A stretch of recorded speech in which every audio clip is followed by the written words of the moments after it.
अस्सलाम वालेकुम वरहमतुल्लाहि वबरकातुहू। आप देख रहे हैं मेरा YouTube channel seeking knowledge with advocate Momna Shahzeem. आज जो हमारा टॉपिक ऑफ डिस्कशन है या जिसके ऊपर हम बात करेंगे वो ऑर्डर 9 CPC है, appearance and consequences of non appearance of parties. यानी कि अगर वो अपीयर होती हैं पार्टीज़ तो क्या मामलात होंगे, और अगर वो अपीयर नहीं होती तो क्या सूरत हाल जो है इसके अंदर शामिल होगी। तो सबसे पहला जो हमारा रूल है वो है parties to appear on day fixed in summon for defendant to appear and answer. सबसे पहले हम इसका टेक्स्ट रीड आउट कर लेते हैं ताकि हमें आइडिया हो जाए, क्योंकि यही ज़्यादा इंपॉर्टेंट चीज़ है कि बेयर एक्ट आप रीड करें। On the day fixed in the summons for the defendant to appear and answer the party shall be in attendance at the court house in person or by their respective pleaders, and the suit shall then be heard unless the hearing is adjourned to a future day fixed by the court। अब जो हमारा ये वाला rule है इसके अंदर समझने वाली बातें या चीज़ें पूछी जा सकती हैं। वो ये पूछा जाएगा कि जो पार्टीज़ किस दिन अपीयर होंगी, तो हम कहेंगे कि उस डेट को जो कि समन में मौजूद है। फिर क्वेश्चन पूछा जा सकता है कि पार्टीज़ आया कि खुद पेश होंगी या अपने रिस्पेक्टिव प्लीडर्स के थ्रू होंगी, तो दोनों सूरतों में पेश हो सकती हैं, दोनों सूरतों में पेश हो सकती हैं। पर्सनल भी हो सकती हैं, इन पर्सन भी हो सकते हैं, और अपने रिस्पेक्टिव प्लीडर्स के थ्रू भी हो सकती हैं। दूसरा क्वेश्चन ये पूछा जा सकता है, अब ये हमारी है कि the suit shall then be heard. अब ये मैंडेटरी क्लॉज है कि जब सारी रिक्वायरमेंट्स पूरी हों तो फिर अदालत पर है कि वो इस चीज़ को हियर्ड करे, उसको हर्ड करे। लेकिन अगर कोई ऐसी सूरत हाल हो जाए कि उसे मुलतवी करना पड़ जाए, हाँ, तो फिर उसके लिए वो कोई नेक्स्ट डे मुकर्रर करेगी जबकि कोर्ट जो है इन पार्टीज़ को सुनेगी। अब उसके बाद हमारा आता है rule 2, dismissal of suit where summons not served in consequences of plaintiff's failure to pay cost. अब इसका सिंपल मतलब यह है कि सूट डिसमिस कर दिया गया और मनसूख कर दिया गया। वजह क्या थी कि जो हमारा प्लेंटिव था उसने जो समन के पैसे होते हैं, जिसको डाक के पैसे होते हैं, उसके पे नहीं किए थे। तो क्या हुआ कि जी हमारा केस मनसूख हो गया। तो हम इसे इस तरह से कह सकते हैं कि अगर मुकर्रर तारीख पर मालूम हो कि मुद्दा अलय पर समन की तामील इस वजह से नहीं की गई कि मुद्दई ने उसकी तामील की अदालती फ़ीस या महसूल डाक अदा करना होती है, तो नहीं की तो अदालत मुकदमा खारिज कर देगी, मगर शर्त यह है कि समन की तामील मुद्दा अलय पर ना हुई हो। अब क्या इसमें सूरत हाल है, नीचे ऐड किया हो गया कि अगर सिचुएशन इस तरह की हो गई कि प्लेंटिव की तरफ से समन तो नहीं गए, बट जो डिफेंडेंट है उसे किसी की इंफॉर्मेशन से पता चल गया कि फ़लाँ अदालत में इस चीज़ के अंदर उसे बुलाया हुआ है, और वो उस रिक्वायर्ड डेट पे, जो फिक्स डेट है, उस पर आ जाता है, तो फिर प्लेंटिव की इस लिहाज से बचत हो जाएगी कि उसे कुछ नहीं कहा जाएगा। और क्योंकि मुद्दा तो यही होता है ना समन का कि भाई उस बंदे को बुलाया जाए और उससे पूछा जाए क्या चीज़ हुई है, क्या नहीं हुई, क्यों इसके ऊपर काज ऑफ एक्शन राइज हुई, क्या रीजंस हैं। तो अब वो खुद पेश हो गया तो फिर जो मनसूखी है वो नहीं होगी। तो इसके अंदर यही बात की हुई है। उसके बाद हमारा rule 3, where neither party appear suit to be dismissed. Simple चीज़ है कि ना तो प्लेंटिव की तरफ से कोई आता है, ना डिफेंडेंट की तरफ से, ना वो इन पर्सन पेश हो रहे हैं, ना उनको कोई रिप्रेजेंटेटिव पेश हो रहा है, तो मामला क्या हुआ, डिसमिस हो गया। रूल 4, प्लेंटिव में bring fresh suit for court में रिस्टोर सूट टू फाइल। अब सिचुएशन कुछ इस तरह से हुई कि हमारी जो सूरत हाल है वो रूल 2 या 3 वाली होगी, उनमें से कोई एक हो सकती है कि हमने तामील समन के सिलसिला में उसके पेमेंट नहीं की थी समन की, या दूसरी सूरत हो सकती है हम अपीयर नहीं हो सके। अब हमारे पास क्या चारा जो ये है कि हम अदालत से उस चीज़ की मादरत करें और उनको हम जो है रीज़नेबल ग्राउंड्स दें, और अदालत हमें सुनने के बाद कहे कि हाँ भाई हम आपके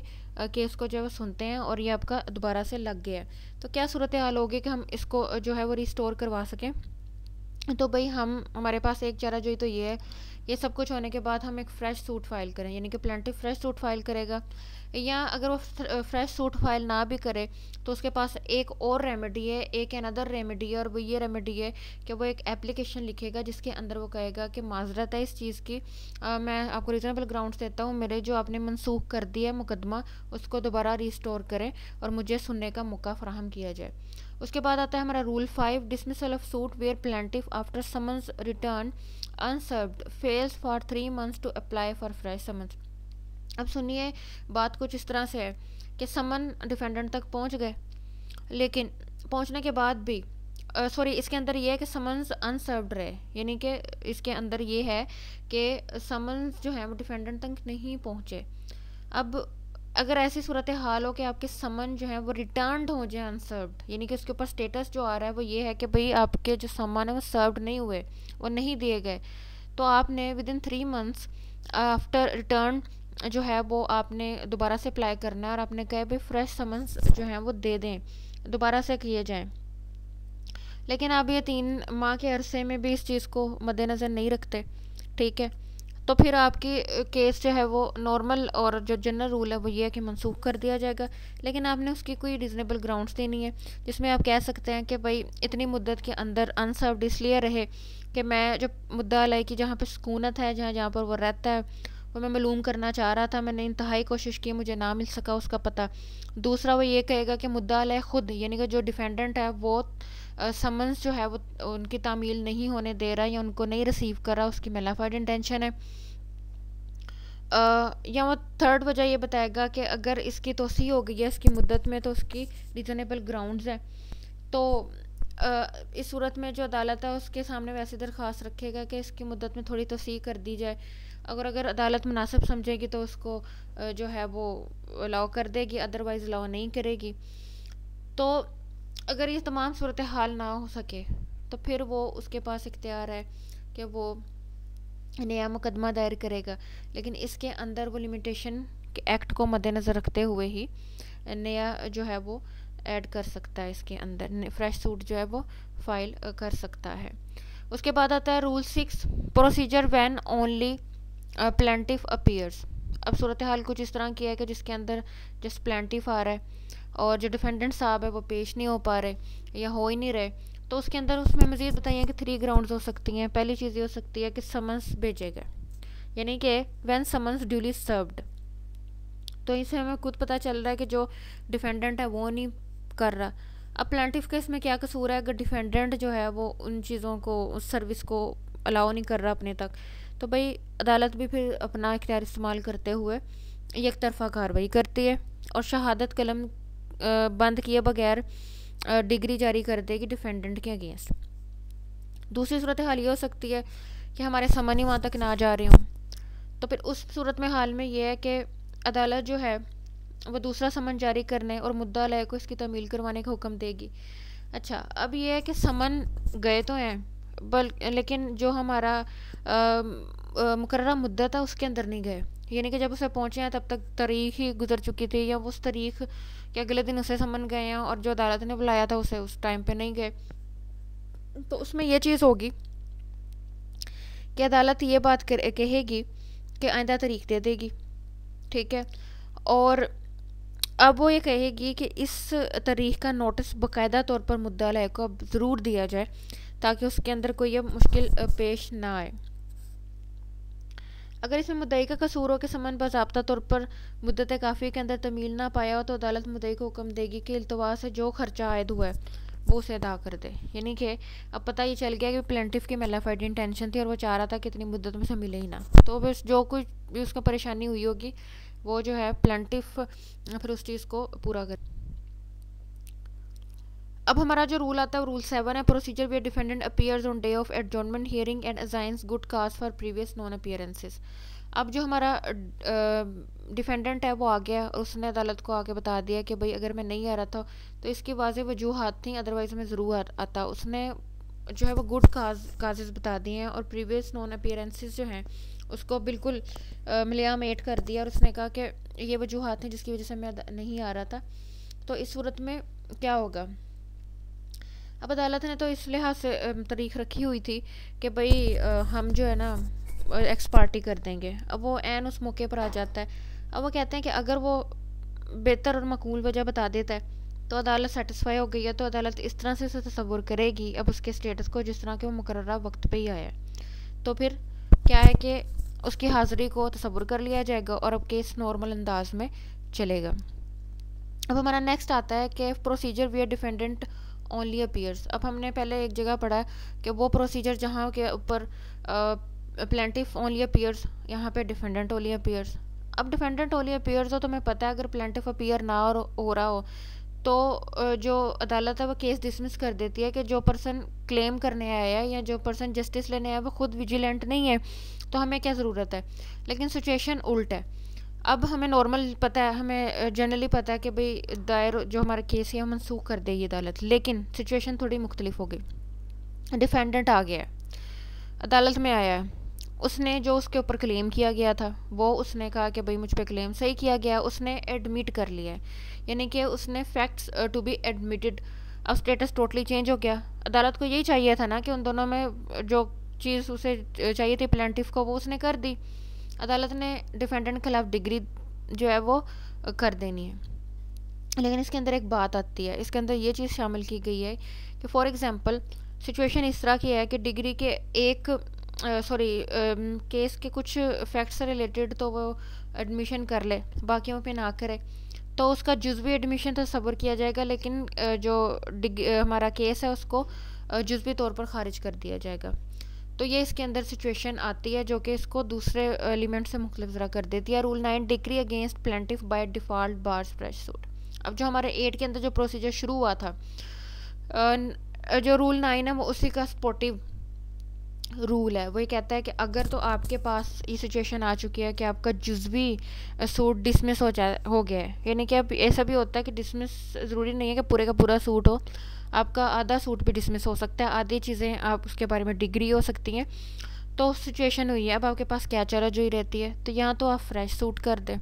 इसके अंदर फ्रेश सूट का आपके पास नहीं है, क्योंकि जो चीज़ डिसमिस हो जाए आप उसके ऊपर दोबारा सूट फाइल नहीं कर सकते। हाँ, इसके ऊपर आप एप्लीकेशन देंगे। अगेन मैं एक चीज़ दोबारा से क्लियर कर दूं कि जो रूल 9 है इसके अंदर ये चीज़ बताई गई है कि आप दोबारा से बनाए दावा पर नया मुकदमा, उसी बनाए दावा पर नया मुकदमा नहीं कर सकते। लेकिन यहाँ पर आपने क्या करना है, अहकाम अखराज की मनसूखी की दरख्वास्त देनी है कि भाई हमारा जो आपने खारिज किया है मुकदमा या उसका कोई जुज़ किया है या कुल्लन कर दिया है तो काइंडली उसे दोबारा सुन लें। और अगर अदालत मुतमईन हो चुकी है कि हाँ भाई सही इन्होंने बात कही है, ये ग्राउंड्स जो हैं वो रीज़नेबल हैं और पता चलता है कि वाकई ये सच्चा है, तो फिर अदालत जो है वो उस चीज़ को मंजूर कर लेगी, उस एप्लीकेशन को कर लेगी मंजूर। रूल 10 और रूल 11 मोस्ट इम्पोर्टेंट भी हैं और बड़े सिंपल भी हैं। इसमें प्रोसीजर है कि in case of non attendance of one of more of the several plaintiffs, यानी कि सोचिए कि अगर दो या दो से ज़्यादा प्लेंटिव्स हैं और उसमें से कोई एक आता है और दो आते हैं या तीन नहीं आते हैं, तीन आते हैं दो नहीं आते, तो कहते हैं कि इस सूरत में केस आपका मूव ऑन करेगा, तो बिल्कुल करेगा। और जो प्लेंटिव्स उसके जो आ रहे हैं, क्योंकि उनका काज ऑफ एक्शन तो एक ही है और इंटरेस्ट पे काफ़ी मैच करते हैं, तो वो एक ही मुद्दे को लेकर अदालत में चल रहे हैं ना, तो अगर कोई इस तरह से ना भी आना चाहे तो दूसरे जो प्लेंटिव्स हैं वो ऑन बिहाफ ऑफ हिम और हर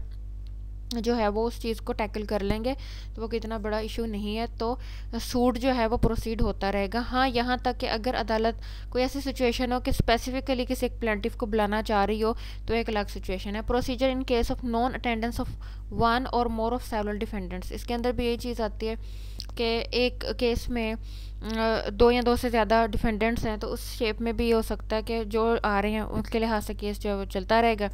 और जो नहीं आ रहे जब अदालत उनको स्पेसिफिकली या स्पेशली बुलाना चाहेगी तो वो बुला लेगी। नेक्स्ट आता है हमारा rule 12 consequences of non attendance without sufficient cause shown of party order to appear in person. अब उसमें ये चीज़ आती है कि कोई ऐसी चीज़ है कि जिसके अंदर फ्री को बुलाया गया है और वो जो हमारी है वो हाजिर नहीं हो रही, तो उसमें क्या सिचुएशन जो है वो हो सकती है। तो इसमें ये चीज़ होगी कि पार्टीज़ को अगर इस तरह से बुलाया जाता है तो हमने जितने भी ऑर्डर्स जो रूल्स इस ऑर्डर के पड़े हैं उन सब चीज़ों को मद्देनज़र रखते हुए उसको सामने आना है, और वो अपना कोई रूल बनाते हुए अदालत जो है उसमें नहीं आ सकती। तो रूल 9 जो हमारा 12 है बेसिकली वो हम ये कह सकते हैं जितने भी हमारे रूल्स हैं उनका महान रूल है। महान रूल कैसे है वो हमें बताना चाह रहा है कि अगर कोई मुद्दई या मुद्दा अलय जिसको असालतन हाज़िर होने का हुक्म दिया हो, असालतन हाज़िर ना हो या अदालत के इत्मीनान के मुताबिक असालतन हाज़िर ना होने की मकूल वजह ज़ाहिर ना करे, तो मज़कूरा बाला रूल्स की दिफात के तहत उन जुमला अहकाम का पाबंद रहेगा जो बिलतरतीब उन मुद्दायान और मुद्दा अलैहान से मुतल्लक हैं और जो हाज़िर ना हुए। अब जितनी भी हम सूरतों पे पढ़ चुके हैं, ठीक है, उनमें से जो सी भी उसको बनती हुई वो अदालत की तरफ से उनको उसका सामना करना पड़ेगा। चलते हैं अपनी नेक्स्ट स्लाइड की तरफ। अब हम ये बहुत पढ़ते हैं कि setting aside degree x party, हम कहते हैं भाई जी एक तरफा फैसला हो गया, एक तरफा फैसला हो गया, तो आखिर ये भला क्या है, इसको हम किस तरह से समझें, क्या चीज़ इसके अंदर होती है, क्यों होता है ये setting aside degree x party against defendant. क्या इसमें चीज़ आती है, इसको हम उर्दू में अगर पढ़ते हैं तो ये हमारा रूल नंबर 13 है, और इसको हम डील करते हैं कि मुद्दा लय के खिलाफ एक तरफा डिग्री की मनसूखी क्या होगी। अब हमने इस डिग्री को मनसूख करवाना है, हम कैसे करेंगे। अगर किसी मुकदमा में मुद्दा लय के खिलाफ एक तरफा डिग्री सादर की जाए और उस अदालत को दरख्वास्त दे सकता है कि जिसने डिग्री सादर की थी डिग्री मनसूख करने का हुक्म सादर किया जाए। अगर वो अदालत को मुतमईन कर देता है कि समनों की तमील दुरुस्त न थी, या जब मुकदमा समाअत के लिए रखा गया तो किसी मकूल वजह की बना पर अदालत में हाजिर होने से कासिर था, तो अदालत खर्चा अदालत में अदायगी के हवाले से या बसूरत दीगर ऐसी शराइत पर जिन्हें अदालत सही तसव्वुर करे मुद्दा अलैह खिलाफ जो डिग्री उसने की थी वो मनसूख कर देगी और मुकदमा की कार्रवाई शुरू करने के लिए दिन मुकर्रर कर देगी। इतनी सी इसकी कहानी है। अगर वो आता है रीजनेबल ग्राउंड्स देता है तो अदालत जो है वो कहेगी चलें ठीक है, फिर नेक्स्टली से प्रोसीड करें, और उसने अपना ही जो फैसला किया उसे कर देगी मनसूख। No decree to be set aside without notice to opposite party. एक और चीज़ इसके अंदर आ जाती है कि अगर